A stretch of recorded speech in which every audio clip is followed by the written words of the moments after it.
আসসালামু আলাইকুম, আমি আরিবার মা টাঙ্গাইল থেকে বলছি। লাইফ ইন মোশন চ্যানেলটিতে আপনাদের সকলকে স্বাগতম। ভেবেছিলাম আজ সকাল থেকে ভিডিও শুরু করব, কিন্তু ভুলে গিয়েছিলাম। আজ রান্না শুরু করতে করতেও 12টা বেজে গিয়েছে। তার আগে আমি আমার রুমটা গুছিয়ে আসলাম। আমি রান্না করতে যাওয়ার আগে এই কাজটা করি, কারণ রান্না শেষ করে টায়ার্ড হয়ে যখন আমি আমার রুমে ঢুকবো, তখন যদি দেখি যে আমার রুমটা এলোমেলো অবস্থায় আছে, তখন আমার ভালো লাগে না, মেজাজ আরও খিটখিটে হয়ে যায়। তাই আমি কি করি, রুমটা গুছিয়ে রেখে তারপরে যাই রান্না করতে, যেন রান্না করে এসে রুমে এসে যেন একটা শান্তি ফিল হয়। আমার মতো এরকম চিন্তা ভাবনা কি কারো আছে আমাকে জানাবেন। আরিবার বাবা বলে আমার নাকি এটা মুদ্রা দোষ। তবে আমার বাসা যদি পরিপাটি গোছানো থাকে তাহলে আমার মন ফ্রেশ থাকে, আর যদি দেখি যে এলোমেলো তাহলে আমার ভালো লাগে না, মেজাজ খিটখিটি লাগে, ভালো লাগে না একটু। তো যাই হোক, আরিবার বাবা হুট করে জানালো যে ও খিচুড়ি খাবে, গরুর মাংস দিয়ে ভুনা খিচুড়ি। আজ আমি আগে আরিবাকে গোসল করিয়ে খাইয়ে আরিবার বাবার কাছে দিয়ে এসেছি, তাই রান্নার তেমন একটা তাড়াহুড়ো নেই। আমার শ্বশুর প্রতি সপ্তাহে গ্রামের বাড়িতে যায়, তাই আজও গ্রামের বাড়ি গিয়েছে। দুপুরে শুধু আমরা দুইজনই খাবো, এজন্য একটু বেশি করে রান্না করছি, যাতে রাতে আমার শ্বশুর খেতে পারে, আর রাতে আমরা এই খাবারটাই খাবো।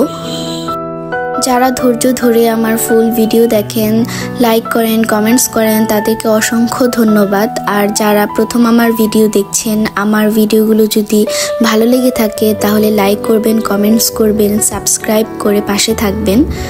আমি খিচুড়ি বা বিরিয়ানিতে মাংস আগিয়ে দিয়ে দিই, এতে করে ভালোভাবে মিক্সড করা যায়, আর চাল ভেঙে যাওয়ার সম্ভাবনা থাকে না। ভাত হয়ে আসলে বা চাল ফুটে গেলে তখন দেখা যায় যে একটু নাড়াচাড়া করলে ভেঙে যায়।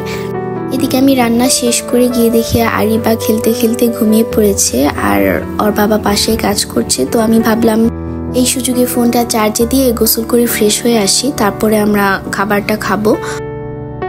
আমাদের দুপুরের খাবার খেতে খেতে অনেকটা লেট হয়ে গিয়েছিল, 2:30 বা 3টা বেজে গিয়েছে। আমার শ্বশুর আরিবার বাবা খুব খিচুড়ি পছন্দ করে, আমার আব্বু খিচুড়ি খুবই পছন্দ করে, আমারও খুব ভালো লাগে।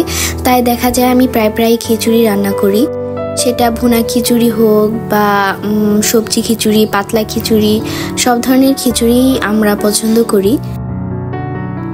আর এই তো সন্ধ্যার দিকে আমার শ্বশুর এসেছে, কিছু শপিং করে নিয়ে এসেছে। আমার শ্বশুর এবার হজে যাবে, তো সেই উপলক্ষে কিছু কেনাকাটা ছিল, যাবতীয় সব কিছুই লিস্ট করে একসাথে কিনে নিয়ে এসেছে।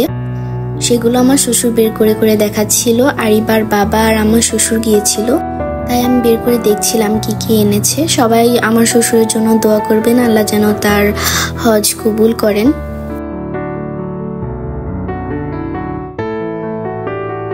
আর এই তো রাতে আরিবাকে খেলতে দিয়ে আমি একটু ভাবলাম একটু পড়াশোনা করি। আসলে না পড়তে পড়তে এমন অবস্থা হয়ে গিয়েছে যে এখন আর পড়তে ইচ্ছা করে না, একটু পড়তে বসলেই কেমন যেন অন্যদিকে মন চলে যায়। তবে আরিবার জন্য আমার পড়াশোনা আরও হয় না, দেখা যায় এই কলম ধরে টানাটানি, এই বই ধরে টানাটানি। আরিবা আসলে এত যে দুষ্ট, ওকে সামনে থেকে না দেখলে বোঝা যায় না। তবে এমনিতে আমাকে জ্বালায় না, আলহামদুলিল্লাহ, ও নিজে নিজেই খেলাধুলা করে।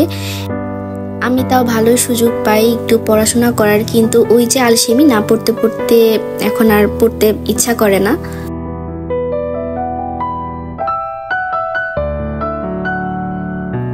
এই যে আমরা রাতে খেতে বসেছি, আর এই তো আরিবার অবস্থা। আরিবার জন্য দেখা যায় কি এখন আমরা 3 জন আর একসাথে বসে খাই না, হয় আমার শ্বশুর আর আরিবার বাবা একসাথে খায়, আমি আরিবাকে রাখি, না হলে আমার শ্বশুর আগে খেয়ে উঠে আরিবাকে রাখে, আমি আর আরিবার বাবা খাই, এভাবে আর কি।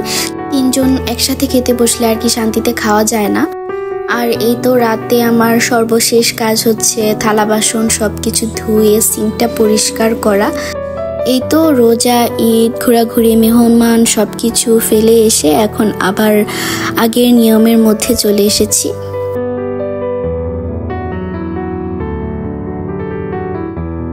তো আজকের ভিডিওটা এই পর্যন্তই। আপনারা সবাই ভালো থাকবেন, আমাদের জন্য দোয়া করবেন।